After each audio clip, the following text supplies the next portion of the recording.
We see soldiers at the hospital and Shane's panicking. He then sees them execute the people. A door opens and one of them is grabbed and he shoots as they're overwhelmed. Shane tries to get the Rick out but is then unsure since he's connected to the machines. Just then, the door opens and the soldier looks inside and leaves. Shane wants Rick to wake up but then a large explosion occurs and the electricity goes out. He's torn, not knowing what to do. He leaves the room and the soldiers continue shooting. He looks back inside and locks the door with the bed in front of it and then runs away. We then see the group at the CDC. They enter the building and it is empty. Dr. Jenner appears with a gun, asking if anyone's affected, but no one is. Rick says that they want help, so he wants them to do a blood test for admission. He'll seal the main entrance and kill the power. They're on the ground. Jenner is the only remaining doctor. He then takes their blood. When Andrea is weak due to hunger, they then sit at a table having dinner and enjoy themselves. Rick thanks Jenner, but Shane asks him where the other doctors are. Rick tells him not to talk about it right now, but he says that it was Rick's idea. Jenner says that people left to be with their families and others ran. Others committed suicides, but he kept working hoping that it could help. He then shows them the rooms and tells them to go easy on the hot water. Andrea is vomiting, so Dale checks up on her. She cries and says that the world is gone, there's nothing left. Dale says that it's a chance for a new start, but she says that looking at Jenner, there's nothing left.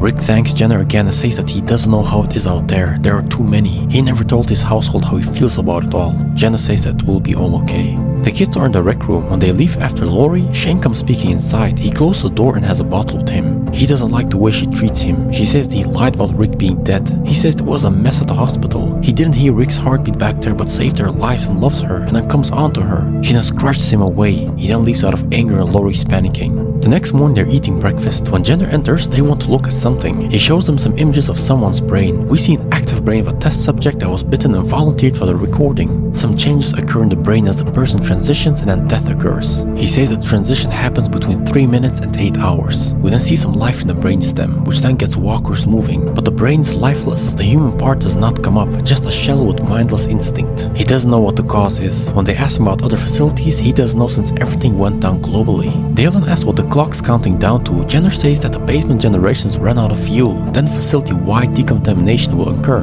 The men go down the basement and suddenly the emergency lighting goes on. There are many dead generators. Jenner looks at the image of his wife. He hopes she'll be proud of him. When they see more power shut down, he says energy is being prioritized. It happens all automatically. He says the French doctors got close to a solution, but they ran out of a power grid. Rick decides to leave, but suddenly a loud alarm goes off which states that there are 30 minutes left to decontamination. As they prepare, Jenner locks the blast doors. The men panic and Rick tells him to open the door. He says that he told them the front doors would close and he can't open them. When they ask him what happens in 30 minutes, he says that this place contains dangerous diseases. The whole building will explode, setting air on fire. He believes it will end all of their suffering. Shane and Daryl hit the door with axes. Jenner tries to convince them that it's not better out there. He then tells them what Rick said, that he knew it was just a matter of time before everybody he loved was dead. Lori's surprised and Shane's not happy with it. But Rick says that there is hope, but Andrea says there isn't. Jenner says that it is their extinction event. Carol says that her daughter doesn't deserve it, but he says that it'll be just a millisecond. Shane then gets a shotgun and threatens Jenner. He doesn't budge, so he blasts the computers. Rick stops him and then tells Jenner that he's lying about hope. He didn't run as the others did. He tried to find a cure. Jenner says that he made a promise to his wife who died from the infection. Rick says that she didn't have a choice, but he does. Lori asked him to let them try.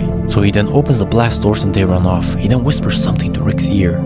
They run since they have only 4 minutes left. Jackie says that she'll remain behind, so Dale's upset. Andrea says she'll also stay behind. He tells her that Amy wouldn't want it. The men reach the doors, but they're locked. They begin hitting the windows, but can't break it. Shane blasts it, but it doesn't break. Carol then hands Rick's grenade. He opens it and it explodes, destroying the windows. Dale says he won't leave without her. She tells him to get out, but he says that she can't enter his life and suddenly leave. The group shoots the walkers outside as they run. They get into their vehicles and we then see Dale and Andrea come out. 20 seconds are left. Dale and Andrea near. As 10 seconds are left, Jenner holds Jackie's hand. They all get down and then the massive explosion at the CDC occurs. The whole building collapses. The group witnesses it. Dale and Amy get into the RV. They then all depart into the unknown.